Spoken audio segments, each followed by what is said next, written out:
Sir ಅದೇ ಈ particular songs compost ಆಗಿರೋಂಥ ರೀತಿ ಮತ್ತು ಸಾಂಗ್ಸ್ಗಳು ತಲುಪಿದ್ದಂಥ ರೀತಿ ಸರ್ ನೀವು ಹೇಳ್ತಾ ಇದ್ರಿ ಒಂದು ರೀತಿ ಹೆಂಗೋ ಅನ್ಎಕ್ಸ್ಪೆಕ್ಟೆಡಾಗಿ ಕನೆಕ್ಟ್ ಆದೆ ಅನ್ನೋಂಥದ್ದು ಆ ಕನೆಕ್ಟ್ ಆಗಿದ್ದು ಹೆಂಗಾಯ್ತು ಅಂತ ನೀವು ಈ ಸಿನಿಮಾಗೆ ಪರ್ಟಿಕ್ಯುಲರ್ ಈ ಸಿನಿಮಾ ಆಗ ನಾನು ಹೊಸಬ್ರ ಚಿತ್ರ ಮಾಡ್ತಾ ಇದ್ದೆ, ಜಾಸ್ತಿ ಹೊಸಬ್ರ ಜೊತೆನೆ ಆಗ ಚಿತ್ರ ಹಿಟ್ ಆಗಿತ್ತು, ಇನ್ನು 2 ಪಿಕ್ಚರ್ ಮಾಡ್ತಾ ಇದ್ದೆ. ಇವನ್ ಕರಿಯ ಆಗ ಲೈನಲ್ಲಿತ್ತು, ಶುರು ಮಾಡಿರಲಿಲ್ಲ.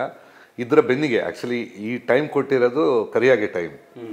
ಆ ಟೈಮನ್ನು ಇದು ಸಡನ್ ಬಂದಿದ್ದರಿಂದ ಅವ್ರದ್ದು ಫಸ್ಟ್ ಪಿಕ್ಚರ್ ಅಲ್ಲ, ಪ್ರೇಮ್ಗೆ ಹೇಳಿ ಸ್ವಲ್ಪ ಪುಷ್ ಮಾಡಿಸಿದೆ, ಸ್ವಲ್ಪ ಲೇಟ್ ಮಾಡಿ, ಅಂದರೆ 1 ತಿಂಗಳು ಡಿಲೇ ಮಾಡೋಣ, ಇದನ್ನು ಮುಗಿಸಿ ಆಮೇಲೆ ಶುರು ಮಾಡ್ತೀನಿ ಅಂತ. So it's almost on the continuous ಒಂದು ಫ್ಲೋ ಅಲ್ಲಿ ಮಾಡ್ತಾ ಇದೆ ಚಿತ್ರಗಳನ್ನು. ಸೊ ಇದು ಮಾಡೋಕೆ ಒಂದಿತ್ತು ಸ್ಟಾರ್ಟು, ಒಂದು ರೆಗ್ಯುಲರ್ ನಾರ್ಮ್ ಅಂತ ಇದೆ, 5 ದಿವಸ ಕಂಪೋಸಿಂಗ್, 5 ದಿವಸ ರೆಕಾರ್ಡಿಂಗ್ ಅಂತ. ಅದು ನನಗೆ ಅಂದರೆ ನನಗೆ ಸ್ಯಾಟಿಸ್ಫ್ಯಾಕ್ಷನ್ ಆಗೋದು ಸ್ವಲ್ಪ ಕಮ್ಮಿ ಆಗಿದ್ದರಿಂದ ಸ್ವಲ್ಪ ಜಾಸ್ತಿ ಟೈಮ್ ಕೇಳೋದಿಲ್ಲ, ನನಗೆ ಸ್ವಲ್ಪ ಜಾಸ್ತಿ ಟೈಮ್ ಬೇಕು ಅಂತ. ಸೊ ಅದು ಅವರು ಎಸ್ ಅಂದರು, ರಾಘಣ್ಣ ಮಾತಾಡಿದ್ದು ಸ್ಟಾರ್ಟು. ಸೊ ಅದು ಎಸ್ ಅಂದರು, ನನಗೆ ಟೈಮ್ ಬೇಕು, ಒಂದು 15-20 ಡೇಸ್ ಬೇಕು ಅಂದೆ. ಸೊ ಅದು ಕೊಟ್ಟರು. ಸೊ ನಾನೊಂದು ಬೇಸಿಕ್ ರೆಡಿ ಆಗಿ ಆಮೇಲೆ ಕಂಪೋಸಿಂಗ್ ಹೋಗಿದ್ದು. ಸೊ ಅಬೌಟ್ 6-7 ಡೇಸ್ ಆಫ್ 1 ವಾರ ಕಂಪೋಸಿಂಗ್ ಹೋಗಿದೆ. ಒಂದು ನೆನಪಿದೆ ನನಗೆ, 1 ವಾರದಲ್ಲಿ ಒಂದು 5 kg ಜಾಸ್ತಿ ಆಗಿದೆ. ಯಾಕೆಂದರೆ ಅಣ್ಣವ್ರ ಜೊತೆ ಊಟ ಮಾಡೋದು, ಸೊ ಅವ್ರ ಜೊತೆ ಊಟ ಮಾಡುವಾಗ ಅವರಿಗೆ ಮ್ಯಾನೇಜ್ ಮಾಡೋಕ್ಕೆ ಹೋಗಿ ಆಮೇಲೆ ನನಗೂ ಕಂಟ್ರೋಲ್ ಇಲ್ಲ. ಆಮೇಲೆ ಅವರು ಅಷ್ಟೇ ತುಂಬ ಎಂಜಾಯ್ ಮಾಡೋರು, ಊಟನಾಗಲಿ ಲೈಫನ್ನಾಗಲಿ ಅವ್ರ ಥರ ಎಂಜಾಯ್ ಮಾಡೋರು ನೋಡಿಲ್ಲ. ಪ್ರತಿಯೊಂದು ಮ್ಯೂಸಿಕನ್ನು ಸೆಷನ್ ಎಂಜಾಯ್ ಮಾಡ್ತಾಯಿದ್ರು. ನನಗೆ ಈ ಕಂಪೋಸಿಗಿಂತ ನಾನು ಕಲ್ತಿದ್ದು ಹೆಚ್ಚು ಅಂತ ಅನಿಸ್ತಾ ಇತ್ತು. ಸರ್ ಅದೇ ಈ ವೆಯ್ಟ್ ನಿಮ್ಗೇನಾದರೆ ಅನ್ನೋಂಥದ್ದೆಲ್ಲ ಮಾತಾಡ್ತಿದ್ರಿ, ನಾನು ಮಾತಾಡ್ತಾ ಹೋದಾಯ್ತು. ಅಂದರೆ ಅಪ್ಪು ಅವರ ಫಸ್ಟ್ ಸಿನಿಮಾ ಪುನೀತ್ ಸರ್ದು, ಸಹಜವಾಗಿ ಅವರಲ್ಲೂ ಒಂದು ಡೌಟ್ ಇರುತ್ತೆ ಅಂತೆ. ಅಂದರೆ ಅಷ್ಟು ತುಂಬ ವೆಯ್ಟ್ ಇದ್ದರು, 70-80 kg ಇದ್ದರು ಫಸ್ಟ್ ಸಿನಿಮಾಗೆ. ಮತ್ತು ನಾನು ಹೀರೋ ಆಗ್ತೀನಿ ಅನ್ನೋಂಥ ಡೌಟ್ ಎಲ್ಲ ಇತ್ತು ಅನ್ನೋವಂಥದ್ದು ಅದು ಸಹಜವಾಗಿರುತ್ತೆ ಸರ್ ಫಸ್ಟ್ ಸಿನಿಮಾಗೆ. ನಿಮ್ಮ ಹತ್ರ ಶೇರ್ ಮಾಡಿದಾಗ ಈ ಸಾಂಗ್ಸ್ ಮಾಡೋ ಟೈಮಲ್ಲಿ ಮತ್ತು ಇದೆಲ್ಲವೂ ಪ್ರಿಪೇರ್ ಆದಾಗ, ರೆಡಿ ಆದಾಗ ಹೆಂಗೆ ಅಂತ? ಇದು ಆ್ಯಕ್ಚುಲಿ ಇದು ಬಂತು ಯಾವುದು ಸಾಂಗ್. ಸೊ ನಾವು ರಿಕ್ವೆಸ್ಟ್ ಮಾಡಿದೆ ಅದು ಹಾಡ್ಬೋದಾ ಅಂತ. ಸೊ ಅದು ಅಲ್ಲಿ ಅವ್ರಿಗೆ ಡೌಟು. ಅಂದರೆ ಸೊ ಎಷ್ಟು ಸಿಂಪಲ್ ಅವರಂದರೆ ಇದು ತಾಲಿಬಾನ್ ಅಲ್ಲ, ಸಿಂಪಲ್ ಸಾಂಗ್ ಹಾಡೋಕ್ಕಾಗತ್ತೆ, ಹಾಡ್ಬಿಡೋಣ ಅಂತ ಇನಿಷಿಯಲಿ ಅವ್ರಿಗೆ ಪುನಃ ಡೌಟು, ಹಾಡ್ಲಾ ಹೆಂಗೆ ಅಂತ. ಆ ಇನ್ನೋಸೆನ್ಸ್ ಅವ್ರದ್ದು ತುಂಬ ಪ್ಲಸ್ ಇತ್ತು. ಬಟ್ ಹಾಡಿ ಆದಮೇಲೆ ಬೇಸಿಕಲಿ ವಾಸ್ ಟೂ ಗುಡ್. ಅಂದರೆ ಅವ್ರು ನ್ಯಾಚುರಲ್ ಇದೆ ಅವರಿಗೆ. ಅಂದರೆ ಕೆಲವರಿಗೆ ದೈವದತ್ತವಾಗಿ ಒಂದಷ್ಟು ಬರ್ತವೆ, ಸೊ ಅವರಿಗೆ ಅದು ನ್ಯಾಚುರಲ್ ಕಲ್ತು ಬಂದಿದ್ದಲ್ಲ. So naturally was A good singer.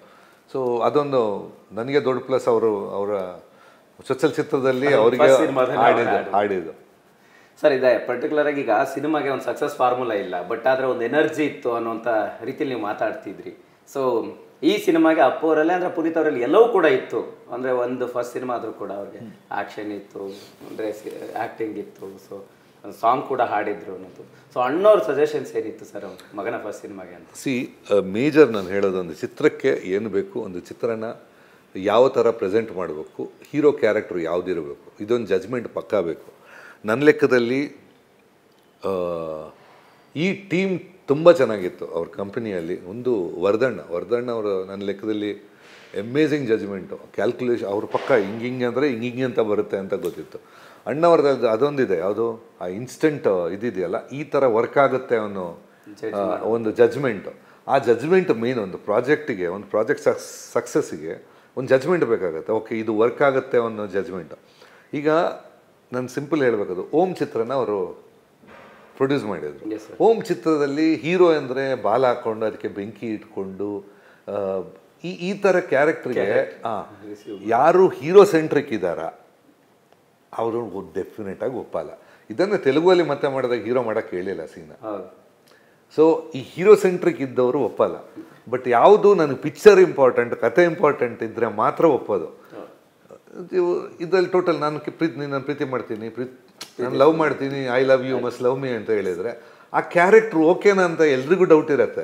But ಅವ್ರಿಗೆ ಅದು ದೇ ಆರ್ ವೆರಿ ಕ್ಲಿಯರ್. ನಾನು ಹೇಳೋದು ಒಂದು ಅವರ ಹೀರೋಗೆ ಪ್ರೊಡ್ಯೂಸ್ ಮಾಡೋದು ಆಗಿದ್ದರಿಂದ ಆ ಕ್ಯಾರೆಕ್ಟರ್ ಬಗ್ಗೆ ಕ್ಲಾರಿಟಿ ಇದೆ. ಓಕೆ ಇದು ವರ್ಕ್ ಆಗುತ್ತೆ ಅನ್ನೋ ಜಜ್ಮೆಂಟ್ ಇದೆಯಲ್ಲ, ಅದು ಸಾಧಾರಣ ಜಜ್ಮೆಂಟ್ ಅಲ್ಲ, ಅದು ಮೇಜರ್. ಒಂದು ಚಿತ್ರಕ್ಕೆ ಮೇಜರ್ ಬೇಕಾಗಿದೆ ಆ ಜಜ್ಮೆಂಟ್.